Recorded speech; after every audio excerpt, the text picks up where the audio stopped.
Hey friends, are you struggling with sales? Are you just struggling? Well, likely one of the key principles that you might be missing is defining your ideal customer. So I want to discuss that topic today because it's so very important. A mentor of mine recently said, who is your ideal customer? And he said one of the things that he sees with people making the biggest mistake that he sees is people saying, oh, I'll sell to anybody. Everybody is my ideal customer. And his response to that was, when you try to sell to everyone, you're going to actually sell to no one because you're not going to resonate with anybody.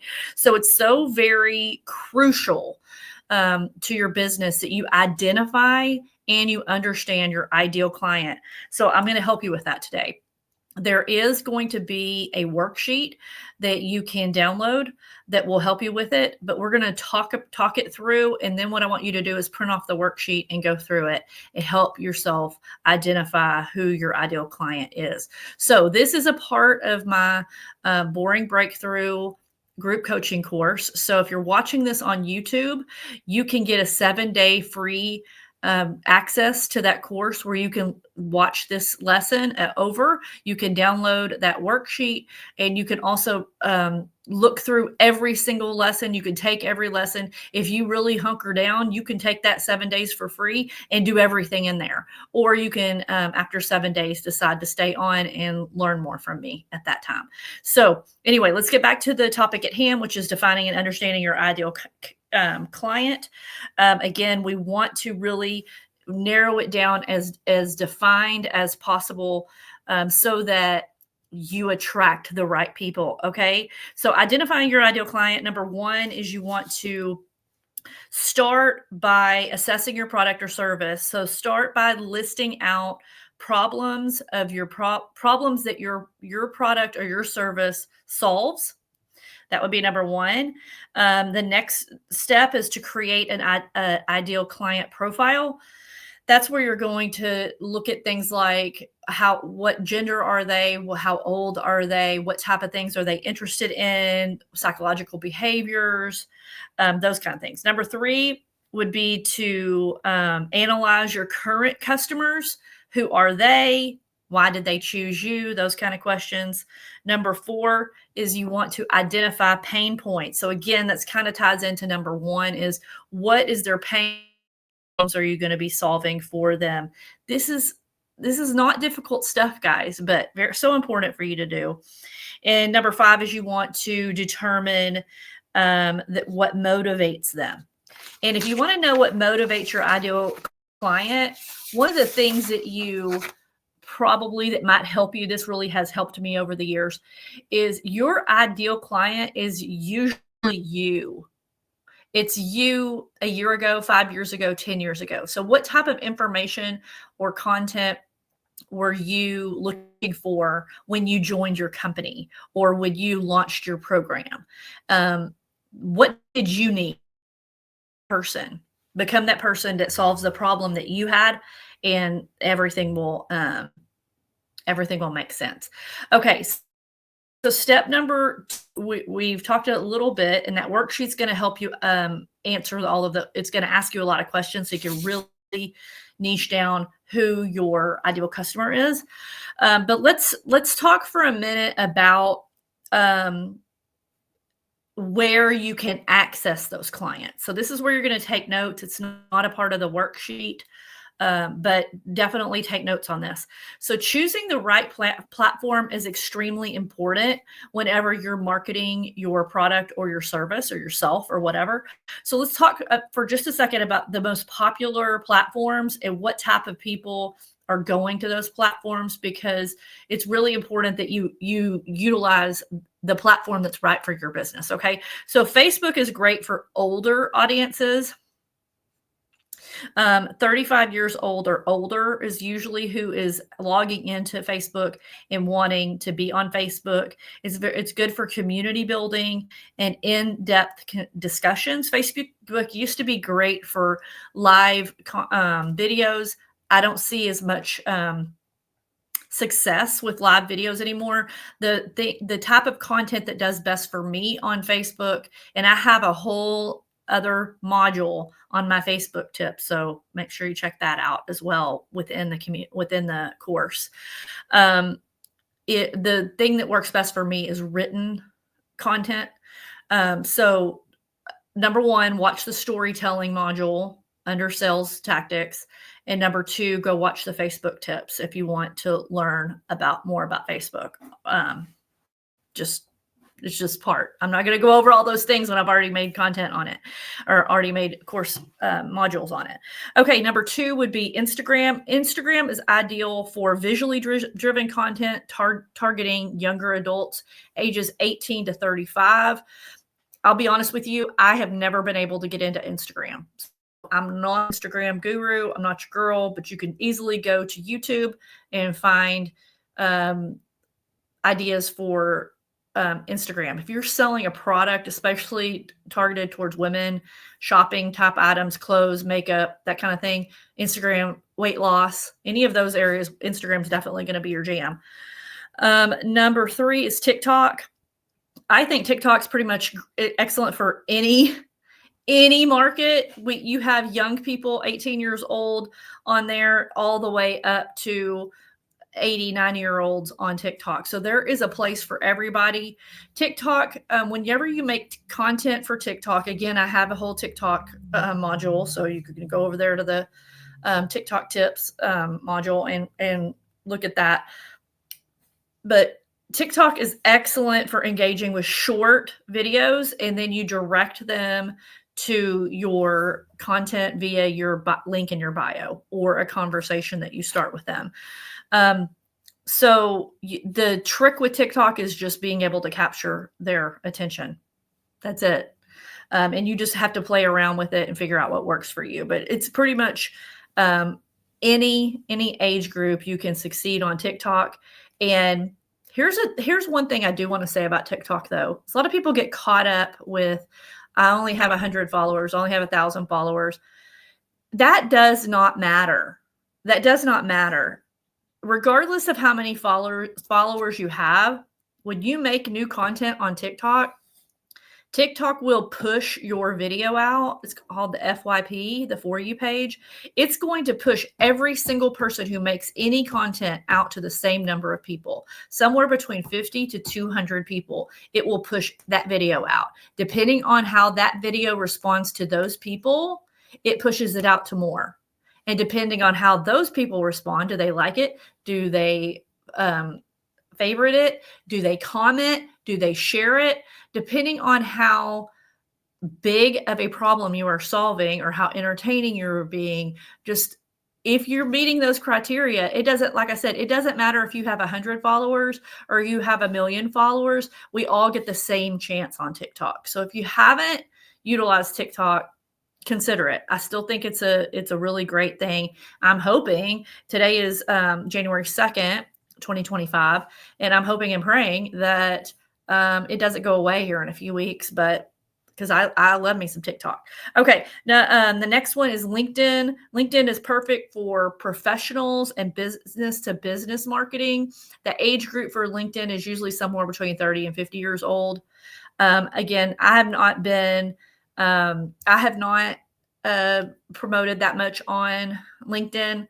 I might start once I get this course completely, all the quirks wrinkled, ironed out, or whatever, all the wrinkles ironed out. I might start promoting on LinkedIn. Again, I'm not your LinkedIn expert. I do have five or 6,000 people following me on LinkedIn, but I haven't really utilized it that much. And then Pinterest. Pinterest is ideal for niches like home improvement, fashion, and personal wellness. The age group for Pinterest is 20 to 40-year-olds. So just understanding what platform you might want to use can be very important. Whenever you are utilizing whichever platform you are utilizing, look into that platform and see if they have analytics that you can follow. So you would measure things like audience demographics, which I talked about a little bit just now, engagement, peak activity times, tools like Facebook Insights and Instagram and analytics, and TikTok also has what they call creator search insights that will tell you what's going on. If you are on Facebook, consider joining communities and groups. That will definitely help give you leverage. Do not join these groups just to go in and pitch your items. Go in and be helpful. The way Facebook works is whenever you're helpful, people go and stalk your page. And so you want to make sure you have good content on your page, that your bio is optimized, you have your links, you have everything. So that way, when someone does go to your page and they are stalking you, all your information is there. It's readily accessible. You don't want to be posting, vile content or very racy. You want to be professional. If you were trying to operate a business utilizing social media, every single one of your platforms needs to be cohesive and professional. Okay, that's all I'm going to say about that. Creating targeted content. I actually have over on the AI modules, I have I have an entire module on ChatGPT. I will be adding more and more prompts that I use over on that module as well. In fact, earlier today, I added a module on this topic right here on creating content utilizing your ideal customer, using ChatGPT. So go check that module out as well. In fact, I'll probably have a link in the description of this module so you can just quickly head over there if you want to. And then lastly, paid advertising, that can be an option. I'm going to be adding a bonus to YouTube ads and Google ads that was taught by a friend of mine that he is offering for free. So make sure you check out the bonus material for that. I'll add that later. I'm putting myself a note. His name is Mike Healy, and I will add a bonus link to that course as well. I know that was a lot of information at once, but my suggestion for you today, before I keep going, I have one more thing I want to talk about, and that's talking to your ideal customer, communicating properly with your ideal customer. But before I move on, I just want to say, don't go off on rabbit trails. Like, first of all, identify your ideal customer. Then once you really have that identified, then go on to making content for that ideal customer. I would not even look into paid advertising until you really have a grasp on making the right kind of until you're having success and you're having conversions from the organically without advertising from the kind of content that you're making. That may take a week, that may take a month, that may take a year, that may take 5 years. I don't know how long it takes, but I would not jump right into paying for advertising until you know that you're making great content, if that makes sense. Okay, so how to speak directly to your ideal client. You want to use their language. So like, I'm a nurse by trade. Content about anything medical, I have to remember that not everybody knows medical terminology. And so the same goes for you. If you've been studying a certain topic for years and years and years, whenever you make content, you want to make sure that you're talking to someone who knows nothing about the subject. That's one of the tips for TikTok, especially, is every single time you make a piece of content, you're talking to new people with every video. So it's not like Facebook, it's not like YouTube, where they can easily, they can go back and look at your other content, but it's a very short attention span. So with TikTok, you're going to be telling the same story over and over and over and over and over. And then they're going to go to your bio to get more information, or they're going to go to your YouTube to get more long form information. But just figure out different ways to tell the exact same pitch over and over and over. Number 2 is, whenever you are talking to your ideal customer, is you want to focus on benefits, not features. So highlight your product or service, how your product or service makes their life easier, how it solves a problem, or how it fulfills a desire. Okay. Number 3 is create stories. Share authentic stories that align with their experiences, showcasing how others like them have benefited from your offering. So testimonials and stories. Go watch the storytelling module that I did. Storytelling is pivotal if you are trying to utilize social media to sell anything. Anything. You must learn how to be a good storyteller. And number 4 is build relationships. This is one of the things I see people not doing. They'll put a pitch out for some kind of something on Facebook or on TikTok, and then they just don't even reply to people's comments. Maybe they're PMing, maybe they're like, ask me for more information or who's interested in this. And then maybe they're hitting them in the PMs, but you need to be replying to every single comment for multiple reasons. Number 1, it's just the right thing to do. It's nice to say. It's like, somebody walking up to you saying hello and you just walk off. You don't even say hello back to them. So say hello, say, hey, thanks for commenting. I'm going to send you a PM and we can take this discussion further or whatever. Just answer the reply to their comments, right? That's number 1 is just do the right thing. Number 2 is every single platform wants engagement. They want you to see that there's conversations going on. So the more people that reply or comment, and then they see that there's a reply, they love that. So they're going to push your content back out even further. If you're replying to someone on TikTok, the very best way to reply to them is to reply to them with a video. So whenever you go to hit the reply on your end, you'll see the little camera icon. Do a video reply. Some of my most viral videos have been because I responded to 2, 3, 4, 5 people with videos. It makes that original video get pushed out even more because they're like, wow, she really wants to keep people on TikTok. They like for you to keep them on that platform. That's why we don't add our links on Facebook into a post. Facebook does not want you to link somebody and send them out of Facebook. They want you to keep talking on Facebook. So that's how your stuff gets pushed out further. Respond to comments, messages, and inquiries promptly. So if you don't have time to reply to people, you don't have time to do those video responses, then you have a really good video that you want to push out, don't post it that day or that time. So like, let's say you're trying to do all this in between work hours or whatever.